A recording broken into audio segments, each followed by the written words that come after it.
ಅಮ್ಮ, ನಾನು ಬೆಳಿಗ್ಗೆ ಎದ್ದಿದ ತಕ್ಷಣ ಕಿಚನಿಗೆ ಬಂದೆ, ನೀವಿಲ್ಲ. ತುಂಬಾ ಹಸಿವಾಗ್ತಾ ಇತ್ತು, ಅದಕ್ಕೆ ಸ್ವಲ್ಪ ಕುರುಕ್ ತಿಂಡಿನ ತಗೊಬಂದು ತಿಂದೆ. ಏಯ್, ಅದಕ್ಕೆ ಅಂತ ಟಾಮಿಗಿಟ್ಟಿರೋ ಫುಡ್ನು ತಿಂದ್ಬಿಟ್ಟಿದ್ಯಾ? ಇವಾಗ ತಾನೇ ತಿಂದೆ, ಮತ್ತೆ ಹೊಟ್ಟೆ ಸಿತಾ ಇರೋ ತರ ಇದೆ ಕಣ. ಲವ್ ಅದೇನು ಹೊಟ್ಟೆನ ತಿಪ್ಪೆಕೊಂಡಿನ ತಿಂತಾನೆ ಇದೀಯಾ? ಲವ್ ಹೊಟ್ಟೆ ಸಿಗ್ತದೆ ಕಣ. ಲವ್ ನಿಂಗೇನ್ ಬ್ರೇಕ್ ಇಲ್ವೇನೋ, ಸುಮ್ನೆ ಬಾರೋ. ಊಟ ಚೆನ್ನಾಗಿ ಮಾಡಬೇಕಲ್ವಾ? ಎಲ್ಲರೂ ಹೇಳ್ತಾರೆ ಊಟ ಚೆನ್ನಾಗಿ ಮಾಡಬೇಕು, ಡಾಕ್ಟರ್ಸ್ ಕೂಡ ಅದನ್ನೇ ಹೇಳ್ತಾರೆ ಅಂತ ಯೋಚಿಸ್ತಿದ್ದೀರಾ? ನಾವು ಮಾತನಾಡ್ತಿರೋದು ಭೋಜನ ಪ್ರಿಯರಿಗೆ. ಸತ್ಯವೇದದಲ್ಲಿ ಹೇಳಲ್ಪಟ್ಟಿದೆ, ಕುಡುಕನು ಹೊಟ್ಟೆ ಬಾಕನು ದುರ್ಗತಿಗೆ ಬರುತ್ತಾರೆ ಎಂದು ಹೇಳಲಾಗಿದೆ.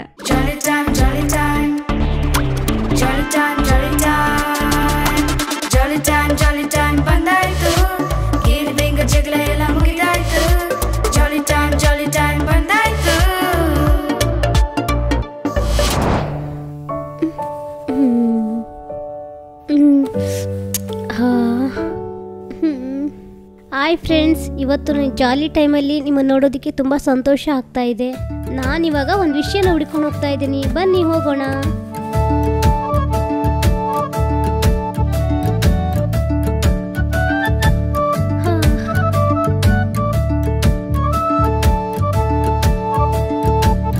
ಅಮ್ಮ, ಎಲ್ಲಮ್ಮ ಇದ್ದೀರಾ? ಹಸಿವಾಗ್ತಿದೆ ಅಮ್ಮ. ಅಮ್ಮ, ಅಯ್ಯೋ, ಇವಾಗ ನಾವೇ ಎಲ್ಲನೂ ಮಾಡ್ಬೇಕಾ? ಇದೆಲ್ಲ ಇದು ಅಲ್ಲ, ಇದು ಅಲ್ಲ. ಎಲ್ಲಮ್ಮ ಇಟ್ಟಿದ್ದೀರಾ?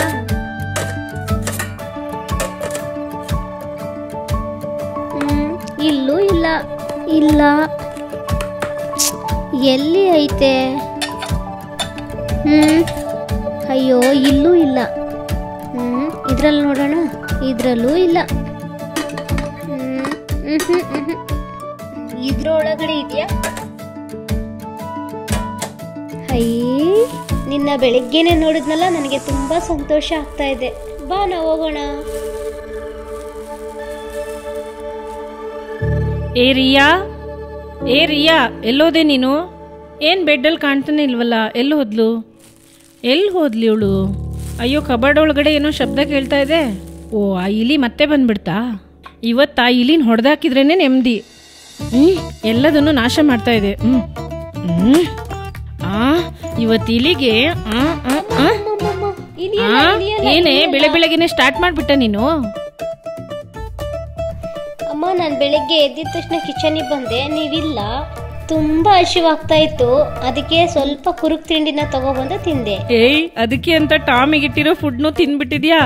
ಏನೇ ನೀನು? ಅಯ್ಯೋ ದೇವ್ರೆ, ಅವಾಗ್ಲೇ ಅನ್ಕೊಂಡೆ ಟೇಸ್ಟ್ ಬದಲಾದಾಗ್ಲೇ. ಸರಿ ಬಾ. ನಿಧಾನ. ನಾನ್ ಟಿವಿ ನೋಡಕ್ ಹೋಗ್ತೀನಿ. ನಾನ್ ಟಿವಿ ನೋಡಕ್ ಹೋಗ್ತೀನಿ.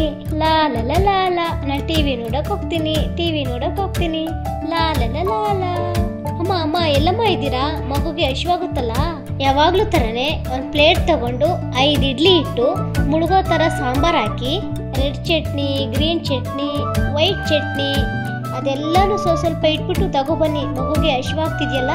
ನಿನ್ನ ಬದಲಾಯಿಸಕ್ಕೆ ಆಗೋದಿಲ್ಲ. ಹಾಯ್ ರಿಯಾ.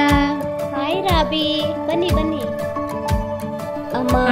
ಅಮ್ಮ, ರಾಬಿ ಬಂದಿದ್ದಾರೆ ನೋಡಮ್ಮ. ನಮ್ಗೆ ಸ್ನಾಕ್ಸ್ ತಗೊಬನ್ನಿ. ಸ್ನಾಕ್ಸ್ ನ ರಾಬಿ ಕೇಳ್ತಿದ್ಯಾ, ನಿನಗ್ ಕೇಳ್ತಿದ್ಯಾ? ಅಮ್ಮ, ನೀವು ತಾನೇ ಅಮ್ಮ ಹೇಳಿದ್ದು ಮನೆಗ್ ಬಂದಿದ್ ಗೆಸ್ಟಿಗೆ ಚೆನ್ನಾಗಿ ಸ್ನಾಕ್ಸ್ ಎಲ್ಲ ಕೊಡ್ಬೇಕು ಅಂತ ಹೇಳಿದ್ದು. ಯಾವಾಗ ನೋಡಿದ್ರು ಏನಾದ್ರೂ ತಿಂತಾನೆ ಇರ್ತಾಳೆ ರಾಬಿ. ನೀನಾದ್ರೂ ಸ್ವಲ್ಪ ಅಡ್ವೈಸ್ ಮಾಡು. ರಾಬಿ, ನೀನು ಅಮ್ಮ ಜೊತೆ ಸೇರ್ಕೊಂಡು ಅಡ್ವೈಸ್ ಮಾಡಬೇಡ. ನಾನು ನಿನಗೆ ಅಡ್ವೈಸ್ ಎಲ್ಲ ಮಾಡಲ್ಲ. ಟಿವಿಲಿ ನಿನ್ ಫೇವ್ರೇಟ್ ಫುಡ್ ಬಗ್ಗೆ ಒಂದು ಪ್ರೋಗ್ರಾಮ್ ಹಾಕ್ತಿದ್ದಾರೆ, ಅದು ನೋಡೋಣ ಅಂತ ಇಲ್ಲಿ ಬಂದೆ. ಸರಿ ಬಾ, ನೋಡೋಣ.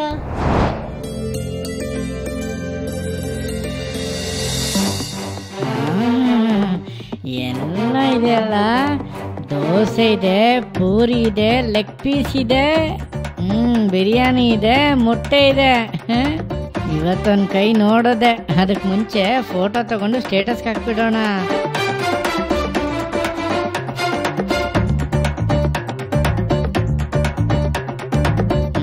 ಹಾಕಾಯ್ತು. ಇವತ್ತು ನಾನು ಎದುರು ನೋಡೋದಕ್ಕಿಂತ ಎಲ್ಲೆಲ್ಲಿ ತುಂಬಾ ಐಟಮ್ಸ್ ಇದೆ. ಒಂದು ಕೈ ನೋಡೇ ಬಿಡೋದೆ.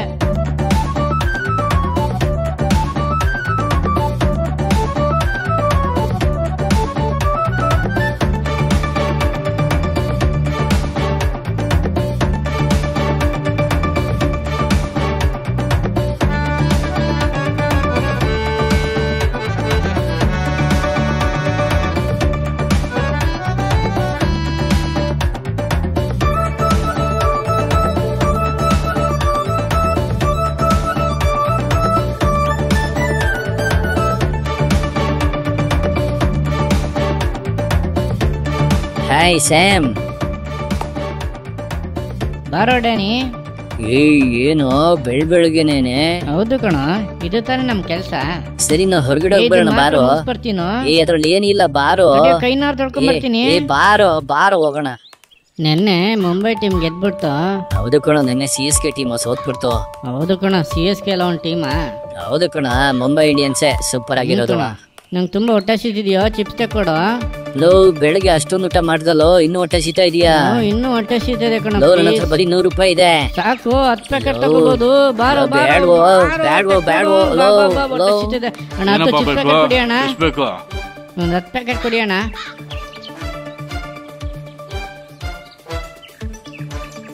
ತಗೊಳ್ರೋ. ಏ ಜಾಲಿ ಜಾಲಿ ಜಾಲಿ. ಬಾರೋ.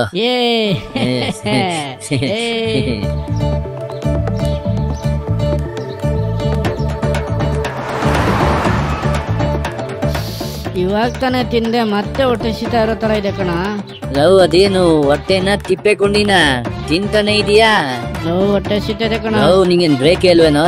ಸುಮ್ನೆ ಬಾರೋ.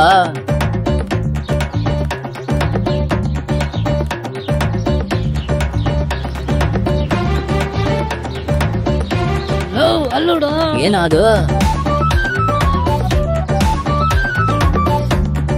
50 ಪರೋಟ ತಿಂದ್ರೆ ಪರೋಟಕ್ಕೆ ದುಡ್ಡು ಇಸ್ಕೊಳ್ಳಲ್ಲ, 500 ರೂಪಾಯಿ ಪ್ರೈಸ್ ಕೊಡ್ತಾರೆ.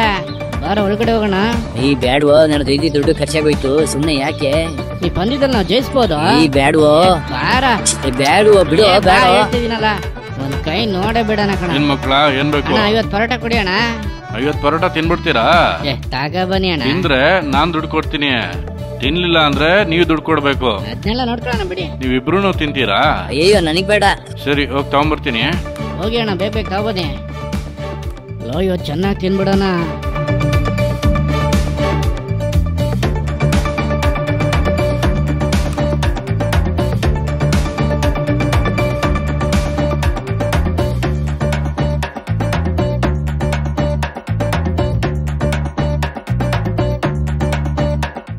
ಅಬ್ಬಾ ಪರವಾಗಿಲ್ವೇ, ಈ ತರ ತಿಂತಾ ಇದ್ದಾನೆ ಅಂದ್ರೆ ಗೆದ್ಬಿಡ್ತಾನೆ ಅನ್ಸುತ್ತೆ.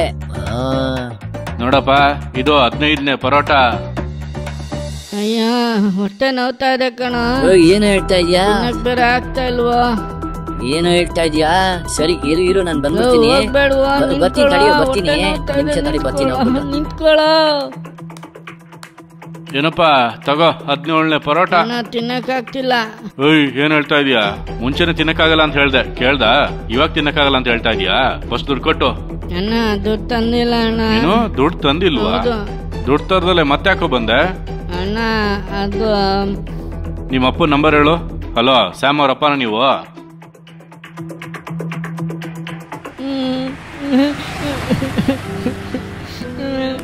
ಏನಾಯ್ತಪ್ಪ? ಅಂಕಲ್ ಅಪ್ಪ ತಿಂದಿದ್ದಕ್ಕೆ 1000 ರೂಪಾಯಿ ಕೊಡಿ. ಯಾಕಪ್ಪ ಈ ತರ ಮಾಡ್ತಾ? ಸರಿ ಬಾ ಹೋಗೋಣ.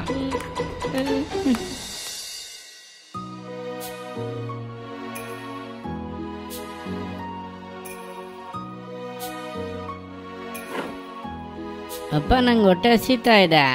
ಓ ಹೌದಪ್ಪ, ಏನ್ ಮಾಡ್ಕೊಳ್ಳಿ ನಿಂಗೆ? Noodles, fried rice. ಸರಿ ಅಪ್ಪ, ಬೇಗ ಮಾಡ್ಕೊಂಡ್ ಬಂದ್ಬಿಡ್ತೀನಿ. ಸರಿ.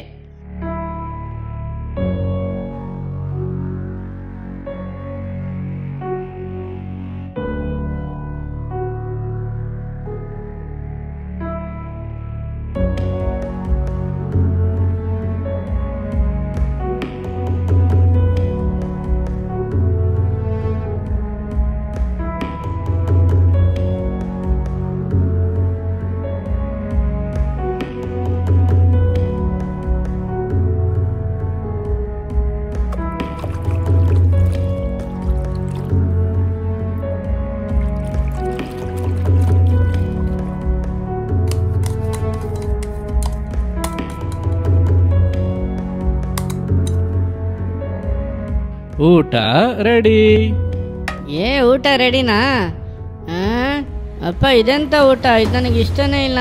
ಮಗನೇ, ಈ ಊಟನ ನೋಡಿದ ತಕ್ಷಣ ಮುಖನ ಈ ತರ ತಿರುಗಿಸ್ಕೊತಾ ಇದೆಯಲ್ಲ, ಈ ತರನೇ ನಿನ್ ಹೊಟ್ಟೆನ ತಿಪ್ಪೆಗುಂಡಿ ತರ ಮಾಡ್ಕೊಂಡಿದೀಯ. ಏನಪ್ಪ ಹೇಳ್ತಾ ಇದ್ದೀರಾ? ಊಟ ಅನ್ನೋದು ತುಂಬಾನೇ ಮುಖ್ಯ. ಆದರೆ ಯಾವಾಗಲೂ ತಿಂತಾನೆ ಇದ್ರೆ ತುಂಬ ರೋಗಗಳು ಬರುತ್ತಪ್ಪ. ನಿನ್ನಿಂದ ಚುರುಕಾಗಿ ಏನು ಮಾಡೋದಕ್ಕೆ ಆಗೋದಿಲ್ಲ. ಬೈಬಲಲ್ಲಿ ದೇವ್ರು ಹೇಳ್ತಾರೆ, ಜ್ಞಾನೋಕ್ತಿಗಳು 23ನೇ ಅಧ್ಯಾಯದಲ್ಲಿ 2ನೇ ವಾಕ್ಯದಲ್ಲಿ, ನೀನು ಹೊಟ್ಟೆ ಬಾಕನಾಗಿದ್ದರೆ ಕಂಠಕ್ಕೆ ಕತ್ತಿ ಹಾಕಿಕು ಅಂತ ಹೇಳ್ತಾರೆ. ಸರಿಯಾದ ಟೈಮಿಗೆ ಸರಿಯಾದ ಆಹಾರನ ತಿಂದರೆ ನಿನ್ನ ಹೆಲ್ತ್ ಕೂಡ ಚೆನ್ನಾಗಿರುತ್ತೆ, ನಿನ್ನ ಭವಿಷ್ಯತ್ ಕಾಲ ಕೂಡ ಆಶೀರ್ವಾದವಾಗಿರುತ್ತೆ. ಸಾರಿ ಅಪ್ಪ, ಇನ್ನು ಮುಂದೆ ಈ ಥರ ಮಾಡಲ್ಲ. ಸರಿ, ಓಕೆಪ್ಪ. ರಾಬಿ, ತಿನ್ನೋದ್ರಲ್ಲಿ ಇಷ್ಟೊಂದು ವಿಷಯ ಇದೆಯಾ? ನಾನು ಇನ್ಮೇಲೆ ಸರಿಯಾದ ಟೈಮ್ಗೆ ಸರಿಯಾದ ಊಟ ಮಾತ್ರನೇ ತಿಂತೀನಿ. ಫ್ರೆಂಡ್ಸ್, ನೀವು ಇನ್ಮೇಲೆ ಸರಿಯಾದ ಸಮಯಕ್ಕೆ ಸರಿಯಾದ ಊಟ ಮಾತ್ರನೇ ತಿನ್ಬೇಕು. Very good. ಸರಿ, ನಾವಿಬ್ರು ವಾಟರ್ ಫಾಲ್ಸ್ಗೆ ಹೋಗಿ ಬರೋಣವಾ? Water falls? ಸೂಪರ್. ಅಮ್ಮ, ನಾನು ರಾಬಿ ಜೊತೆ ವಾಟರ್ ಫಾಲ್ಸ್ಗೆ ಹೋಗಿ ಬರ್ತೀನಮ್ಮ. ಸರಿಮ್ಮ, ಜೋಪಾನ ಹೋಗ್ಬಿಟ್ ಬಾ. ಡ್ರೆಸ್ ಚೇಂಜ್ ಮಾಡ್ಕೊಂಡು ಹೋಗಿ ಅಮ್ಮ.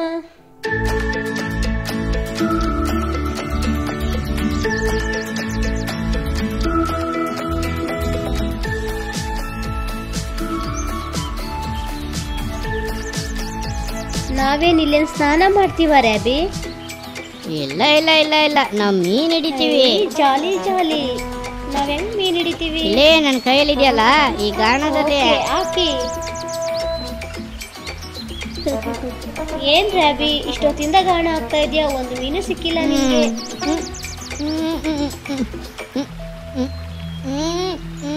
ಛೇ, ಒಂದ್ ಮೀನು ಸಿಗ್ತಾ ಇಲ್ಲ. ಮೀನ್ ಸಿಕ್ತು. ಜಾಲಿ, ತುಂಬಾ ದೊಡ್ಡ ಮೀನ್ ಸಿಗಾಕೊಂಡಿದೆ. ರಿಯಾ, ನೋಡ್ದ? ಚಿಕ್ಕ ಮೀನ್ ಹಾಕ್ಬಿಟ್ಟು ದೊಡ್ಡ ಮೀನ್ ಇದ್ದೆ, ನೋಡ್ದ? ಹೌದು ರಾಬಿ. ಬೈಬಲ್ ನಲ್ಲಿ ಫುಡ್ ಬಗ್ಗೆ, ಈ ಫುಡ್ ಇಂದ ತುಂಬಾ ಜನ ಆಶೀರ್ವಾದಗಳನ್ನು ಕಳ್ಕೊಂಡ್ಬಿಟ್ರು. ಅವರು ಯಾರು ಏನು ಅಂತೆಲ್ಲ ನಾವು ನೋಡೋಣವಾ? ನೋಡೋಣ. ಹಲೋ ಮಕ್ಕಳೇ, ನಮಗೆ ಊಟ ಅಂತ ಅಂದ್ರೆ ತುಂಬಾನೇ ಇಷ್ಟ, ಹೌದಲ್ವಾ? ಈ ಊಟದಿಂದ ಬೈಬಲ್ ಅಲ್ಲಿ ಕೆಲವರು ತಮ್ಮ ಆಶೀರ್ವಾದಗಳನ್ನೇ ಕಳ್ಕೊಂಡ್ರು. ಅದು ಯಾರೆಲ್ಲ, ಹೇಗೆ ಆಶೀರ್ವಾದಗಳನ್ನ ಕಳ್ಕೊಂಡ್ರು ಅಂತ ನಾವಿವತ್ತು ನೋಡೋಣವಾ? ಫಸ್ಟ್, ದೇವ್ರು ಆದಾಮ ಅವಳನ್ನ ಉಂಟು ಮಾಡಿ ಏದೇನ್ ತೋಟದಲ್ಲಿ ಅವ್ರನ್ನ ಇಟ್ಟಿದ್ರು. ಅವ್ರ ಹತ್ರ ಹೇಳಿದ್ರು, ಇಲ್ಲಿರೋ ಎಲ್ಲದನ್ನು ಕೂಡ ನೀವು ತಿನ್ಬಹುದು, ಆದ್ರೆ ಒಳ್ಳೇದು ಕೆಟ್ಟದರ ಅರುಹನ ಹುಟ್ಟಿಸುವಂತ ಹಣ್ಣನ್ನು ಮಾತ್ರ ತಿನ್ಬಾರ್ದು ಅಂತ ಹೇಳಿದ್ರು. ಆದ್ರೆ ಸೈತಾನ ಏನ್ ಮಾಡ್ದ ಗೊತ್ತಾ? ಕುತಂತ್ರವಾಗಿ ಬಂದು ಅವ್ರ ಹತ್ರ ಮಾತಾಡಿ ಆ ಹಣ್ಣ ತಿನ್ನೋ ತರ ಮಾಡ್ಬಿಟ್ಟ. ಆಮೇಲೆ ಏನಾಯ್ತು ಗೊತ್ತಾ? ದೇವರಿಗೂ ಮನುಷ್ಯರಿಗಿದ್ದಂತ ಸಂಬಂಧ ಅಲ್ಲಿ ಕಟ್ಟಾಯ್ತು. ಒಂದು ವೇಳೆ ಪ್ರೀತಿಯ ಮಕ್ಕಳೇ, ಆಹಾರ ಅನ್ನೋದು ತುಂಬಾನೇ ಮುಖ್ಯ. ಆದ್ರೆ ಆಹಾರದಲ್ಲಿ ನಾವು ಹೆಚ್ಚಿನ ಗಮನವನ್ನ ಕೊಟ್ವಿ ಅಂತಂದ್ರೆ ನಾವು ದೇವ್ರ ಜೊತೆಗೆ ಅನ್ಯೂನ್ಯವಾಗಿ ಇರ್ಲಿಕ್ಕೆ ಆಗೋದಿಲ್ಲ. ಅಷ್ಟು ಮಾತ್ರ ಅಲ್ಲ, ಯಾಕೋಬ ಅಂತ ಒಬ್ಬ ಅಣ್ಣ, ಅವರು ಅಡಿಗೆ ಮಾಡ್ತಾ ಇದ್ರು. ಯಾಕೋಬನ ಅಣ್ಣ ಏಸಾವ ಬಳಲಿ ಹೋಗಿ ಬಂದು ಯಾಕೋಬನ ಹತ್ರ ಕೇಳಿದ್ರು, ನನಗೆ ತಿನ್ನೋದಕ್ಕೆ ಕೊಡು ಅಂತ. ಅವಾಗ ಯಾಕೋಬ ಹೇಳ್ತಾ ಇದ್ದಾನೆ, ನಾನು ನಿನಗೆ ಊಟ ಕೊಡ್ಬೇಕಂತ ಹೇಳಿದ್ರೆ ನೀನು ಚೊಚ್ಚಲುತನದ ಆ ಒಂದು ಹಕ್ಕನ್ನ ನನಗೆ ಕೊಡ್ತೀಯಾ ಅಂತ ಕೇಳ್ತಾನೆ. ಅಯ್ಯೋ, ನನಗೆ ಇದೆಲ್ಲ ಏನು ಮುಖ್ಯ ಅಲ್ಲ, ಊಟನೇ ಮುಖ್ಯ ಅಂತ ಹೇಳ್ಬಿಟ್ಟು ಅವನು ಚೊಚ್ಚಲುತನದ ಹಕ್ಕನ್ನ ಬಿಟ್ಕೊಟ್ಟು ಆ ಊಟವನ್ನು ತಗೊಂಡ್ತಿದ್ದಂತೆ. ಅಂದ್ರೆ ಚೊಚ್ಚಲುತನದ ಹಕ್ಕು ಅಂತ ಹೇಳಿದ್ರೆ ಹಿರಿಯ ಮಗನ ಆಶೀರ್ವಾದಗಳನ್ನ ನೀವು ಕೂಡ ಊಟದಲ್ಲಿ ಗಮನ ಕೊಡದೆ ಹೋದ್ರೆ ಅನೇಕ ಆಶೀರ್ವಾದಗಳನ್ನ ಕಳ್ಕೋಬೇಕಾಗುತ್ತೆ. ಅದಾದ್ಮೇಲೆ ನೋಡಿದ್ರೆ ಇಸ್ರಾಯೇಲ್ ಜನರೆಲ್ಲ ಫರೋಹನ ದಾಸತ್ವದಲ್ಲಿ ಇದ್ರು. ಅವರನ್ನ ಏಸಪ್ಪ ಮೋಶೆ ಮೂಲಕ ಬಿಡುಗಡೆ ಮಾಡಿ ಹೊರಗಡೆ ತಂದ್ರು. ಹೊರಗಡೆ ಬಂದಂತ ಅವರು ವೆಜಿಟೇರಿಯನ್ನೇ ತಿಂತಾ ಇದ್ರು. ಆಗ ಅವರು ಗುಣಗುಟ್ಟೋದಕ್ಕೆ ಸ್ಟಾರ್ಟ್ ಮಾಡಿದ್ರು, ನಮ್ಗೆ ನಾನ್ ವೆಜ್ ಬೇಕು, ನಮ್ಗೆ ನಾನ್ ವೆಜ್ ಬೇಕು ಅಂತ. ಆಗ ಜೀಸಸ್ ಏನ್ ಮಾಡಿದ್ರು ಗೊತ್ತಾ? ಲಾವಕಿಗಳೆಲ್ಲ ಬಂದು ಅವ್ರ ಪಾಳ್ಯದಲ್ಲಿ ಬೀಳುವಂತ ಮಾಡಿದ್ರು. ಆಗ ಅವರು ಅದನ್ನ ತಿಂತಾ ಇದ್ರು. ಎಲ್ಲರೂ ತಿನ್ನುವಾಗ ದೇವರ ಕೋಪವು ಅವ್ರ ಮೇಲೆ ಪ್ರಕಟವಾಗಿ ಅವ್ರು ಇನ್ನೂ ಕೂಡ ತಿನ್ಬೇಕಾದ್ರೇನೆ ಅವರಲ್ಲಿ ತುಂಬಾ ಜನ ಸತ್ತು ಹೋದ್ರು. ಪ್ರೀತಿಯ ಮಕ್ಕಳೇ, ಊಟ ಅನ್ನೋದು ತುಂಬಾನೇ ಮುಖ್ಯ. ಆದ್ರೆ ಊಟದಲ್ಲೇ ನಾವು ಹೆಚ್ಚಿನ ಗಮನವನ್ನ ಕೊಟ್ರೆ ನಮ್ ಜೀವಿತದಲ್ಲಿ ತುಂಬಾ ಆಶೀರ್ವಾದಗಳನ್ನ ನಾವು ಕಳ್ಕೊಂಡ್ಬಿಡ್ತೀವಿ. ಕೀರ್ತನೆಗಳು 78:18 ಅವರು ಇಷ್ಟ ಭೋಜನವನ್ನು ಕೇಳಿಕೊಳ್ಳುವಲ್ಲಿ ಸಂಶಯಾತ್ಮರಾಗಿ ದೇವರನ್ನು ಪರೀಕ್ಷಿಸಿದರು ಅಂತ ಹೇಳಲ್ಪಟ್ಟಿದೆ. ಮಕ್ಕಳೇ, ನೀವು ಕೂಡ ಗಮನವಾಗಿರ್ಬೇಕು. ಇಷ್ಟೇ ಅಲ್ಲ, ಊಟದ ಬಗ್ಗೆ ಬೈಬಲ್ ಅಲ್ಲಿ ತುಂಬಾ ವಾಕ್ಯಗಳು ಹೇಳಲ್ಪಟ್ಟಿದೆ. ಅದೆಲ್ಲ ಏನು ಅಂತ ನೋಡೋಣವಾ? ಜ್ಞಾನೋಕ್ತಿಗಳು 23:21 ಕುಡುಕನು ಹೊಟ್ಟೆ ಬಾಕನು ದುರ್ಗತಿಗೆ ಬರುವರು ಅಂತ ಬರೆಯಲ್ಪಟ್ಟಿದೆ. ಆಮೇಲೆ 1 ಕೊರಿಂಥ 8:8 ಆಹಾರವು ನಮ್ಮನ್ನು ದೇವರ ಸನ್ನಿಧಿಗೆ ಸೇರಿಸಲಾರದು ಅಂತ ಬರೆಯಲ್ಪಟ್ಟಿದೆ. ಸೊ ಅದರಿಂದ ನೀವು ತುಂಬಾ ಗಮನವಾಗಿರ್ಬೇಕು. ಊಟ ಅನ್ನೋದು ಎಲ್ರಿಗೂ ಕೂಡ ಮುಖ್ಯ ಮಕ್ಕಳೇ. ಆದ್ರೆ ಊಟದಲ್ಲೇ ನಮ್ಮ ಗಮನ ಇತ್ತು ಅಂತ ಅಂದ್ರೆ ನಾವು ತುಂಬಾ ಆಶೀರ್ವಾದಗಳನ್ನ ಕಳ್ಕೊಂಡ್ಬಿಡ್ತೀವಿ. ಆದ್ರಿಂದ ನೀವು ಸರಿಯಾದ ಸಮಯಕ್ಕೆ ಸರಿಯಾದ ಆಹಾರವನ್ನು ತಿನ್ನಿ, ನೀವು ಬಲಿಷ್ಠರಾಗಿರಿ, ಕರ್ತನ ಆಶೀರ್ವಾದಗಳನ್ನ ಕೂಡ ಹೊಂದ್ಕೊಳ್ಳಿ. ನೋಡಿದ್ರ ಫ್ರೆಂಡ್ಸ್, ಬೈಬಲ್ ಅಲ್ಲಿ ಇಷ್ಟು ಕಾರ್ಯಗಳಿದೆ ಅಂತ ನಾವು ತಿಳ್ಕೊಂಡ್ವಿ. ಹೌದು ರಾಬಿ, ಈ ಮೀನ್ನ ನಾವ್ ಏನ್ ಮಾಡ್ತೀವಿ? ಇಲ್ಲಿ ಹಿಡ್ದಿದ್ ಮೀನ್ನ ಅಡ್ಗೆ ಮಾಡ್ಕೊಂಡು ತಿಂತೀವಿ. ಯಾರು ಮಾಡ್ತಾರೆ? ನಾವೇ ಅಡ್ಗೆ ಮಾಡೋದು. ಹೌದಾ? ಹೇ, ಜಾಲಿ ಜಾಲಿ. ಈಗ ಸೂಪರ್ ಆಗಿರೋ ಟೇಸ್ಟಿ ಫಿಶ್ ಫ್ರೈ ರೆಡಿ. ಓ, ಇದನ್ನ ನಾನು ತಿಂದು ಸ್ಟ್ರೆಂತ್ ಆಗ್ತೀನಿ. ಓ ಸೂಪರ್ ಸೂಪರ್. ಈ ಮೀನ್ ತಿಂದ್ರೆ ನಮ್ಗೆ ತುಂಬಾನೇ ಸ್ಟ್ರೆಂತ್ ಸಿಗುತ್ತೆ. ಅದೇ ತರ ನಮ್ಮ ಆತ್ಮ ಸ್ಟ್ರೆಂತ್ ಆಗೋದಕ್ಕೆ ಈಗ ಸೂಪರ್ ಆಗಿರೋ ಕರ್ತನ ವಾಕ್ಯವನ್ನ ಕೇಳೋಣವಾ? ಕೇಳೋಣ. ಹಲೋ ಮಕ್ಕಳೇ, ಎಲ್ಲರೂ ಹೇಗಿದ್ದೀರಾ? ಎಲ್ಲರೂ ಶಾರ್ಟ್ ಫಿಲ್ಮ್ ನೋಡ್ಕೊ ಬಂದ್ರಾ? ಹೇಗಿತ್ತು? ಎಲ್ಲರಿಗೂ ಇಷ್ಟ ಆಯ್ತಾ? ಊಟದ ಬಗ್ಗೆ ಹೇಳ್ಕೊಟ್ರಾ? ನೀವು ಯಾವಾಗ್ಲೂ ತಿಂತಾ ಇದ್ರೆ ಅದು ಒಳ್ಳೇದಾ ಕೆಟ್ಟದ್ದಾ ಅದ್ರ ಬಗ್ಗೆ ಹೇಳ್ಕೊಟ್ರಾ? ಏನಂತ ಹೇಳ್ಕೊಟ್ರು? ಒಳ್ಳೇದಂತ ಹೇಳಿದ್ರಾ ಇಲ್ಲ ಕೆಟ್ಟದ್ದಂತ ಹೇಳ್ಕೊಟ್ರಾ? ನೀವು ತುಂಬಾ ಸೀರಿಯಸ್ ತರ ನೋಡಿದ್ರಲ್ಲ, ರಾಬಿ ಬಂದು ಹೇಳ್ಕೊಡ್ತು. ಆ ಹುಡುಗಿ ತುಂಬಾ ತಿಂತಾ ಇದ್ಲು. ಅದರಲ್ಲಿ ಆ ಹುಡುಗ ತುಂಬಾ ತಿಂದಿದ್ರಿಂದ ಏನಾಯ್ತು, ಹೋಟೆಲ್ಗೆ ಹೋಗಿ ತಿಂದು ಕಾಸು ಕಟ್ಟಕ್ಕಾಗ್ಲಿಲ್ಲ.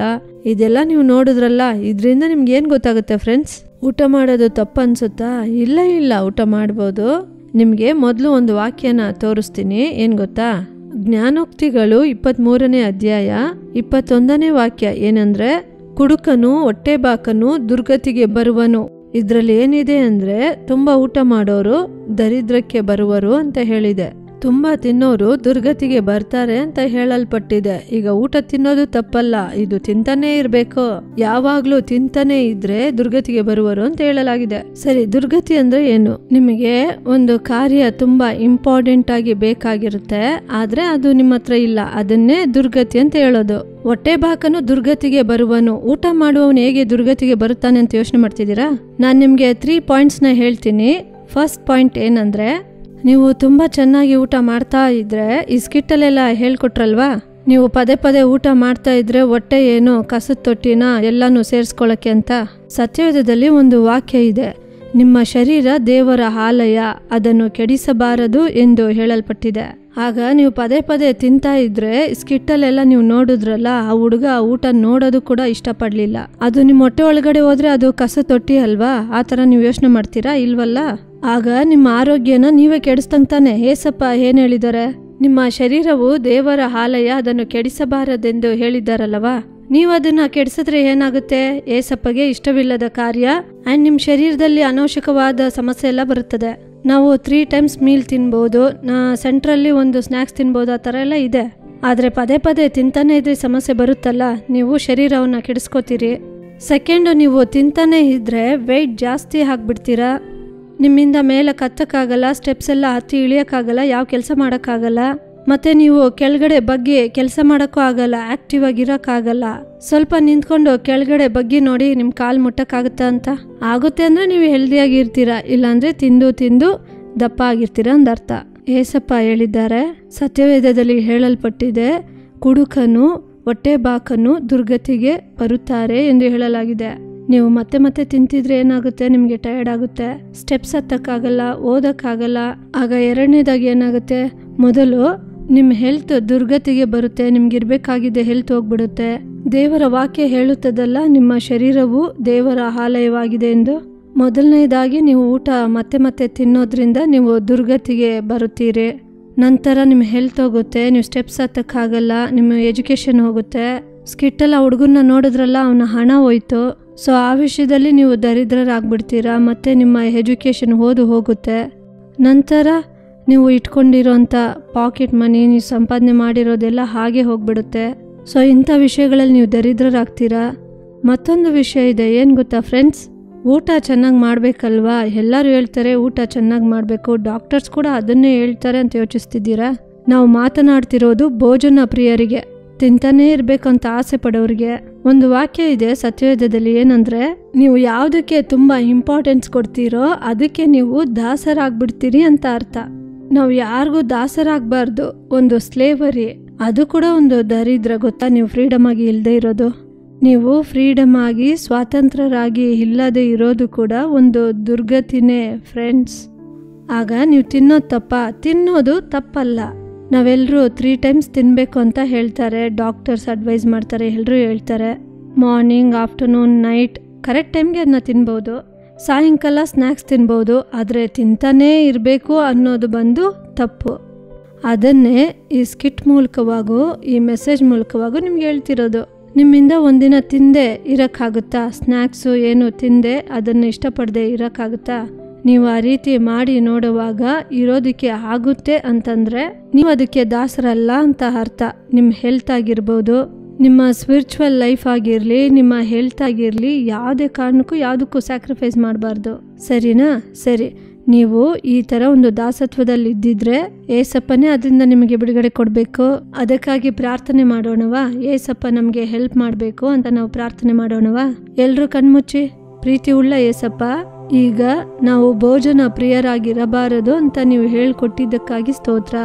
ನಾವು ಯಾವ ವಿಷಯದಲ್ಲೆಲ್ಲ ತಪ್ಪು ಮಾಡುತ್ತೇವೆ, ಯಾವ ವಿಷಯದಲ್ಲೆಲ್ಲ ಕೇರ್ಲೆಸ್ ಆಗಿರ್ತೀವಿ ಅಂತ ನೀವು ನಮಗೆ ಹೇಳ್ಕೊಟ್ಟಿದ್ದೀರಪ್ಪ. ಇನ್ಮೇಲೆ ಆ ವಿಷಯದಲ್ಲೆಲ್ಲ ನಾವು ತುಂಬ ಕೇರ್ಫುಲ್ ಆಗಿದ್ದು ಇನ್ಮೇಲೆ ಭೋಜನ ಪ್ರಿಯರಾಗಿರದೆ ನಾವು ಬಾಳೋದಕ್ಕೆ ಸಹಾಯ ಮಾಡಿ. ನಾವು ಯಾವುದಕ್ಕೂ ದಾಸರಾಗಿರಬಾರ್ದು, ನಮ್ಮ ಹೆಲ್ತ್ ಯಾವುದಕ್ಕೂ ಕಾಂಪ್ರಮೈಸ್ ಮಾಡಬಾರ್ದು.